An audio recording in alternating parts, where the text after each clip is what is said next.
কেউ যদি স্বপ্নে রশি দেখে তাহলে এটা গুড সাইন। তাহলে রশি দেখা মানে এখানে আমরা আল্লাহর ওয়াদাগুলো যেন পূরণ করি পারি, এটা ইঙ্গিত করছে। এরপর স্বপ্নে যদি আমরা কাক দেখি, এটা সাধারণত একটা নেগেটিভ সাইন। আমরা যদি স্বপ্নে লম্বা কাপড় দেখি, এটা গুড সাইন। আর খাটো জামা থাকলে সাধারণত এটা নেগেটিভ সাইন। অর্থাৎ যার জামা লম্বা তার মানে তার তাকওয়া বেশি বা তার দিনদারি বেশি। আর স্বপ্নে যদি কারো জামা খুব ছোট খাটো বা জামাহীন অবস্থায় কাউকে দেখা হয়, এটা সাধারণত তার দিনদারি কমে যাচ্ছে বা তার তাকওয়া is decreasing day after day. স্বপ্নে যদি কেউ দেখে সে দুধ খাচ্ছে, এটা একটা ভালো সাইন, তার জ্ঞান বৃদ্ধি পাবে বলে এটা একটা সাইন বা আলামত বহন করে। এবার স্বপ্নে যদি কেউ দেখে যে সে আজান দিচ্ছে, এটাও ভালো সাইন।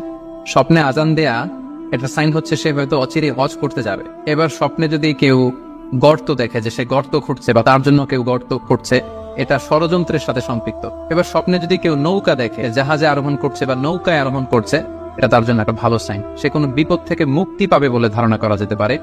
ইমাম মুহাম্মদ ইবনে সিরিনের কাছে এক লোক এসে বলল যে ইমাম, হে ইমাম, আমি স্বপ্নে দেখেছি যে আমি একটি শস্য ক্ষেত্র চাষ করছি কিন্তু কোনো ফসল হচ্ছে না, এটা মানে কি? তিনি ব্যাখ্যা করে দিলেন, আনতা তা'জিলু আন ইমরাআতিক, অচিরেই হয়তো তোমার স্ত্রীর সাথে তোমার সেপারেশন হয়ে যেতে পারে।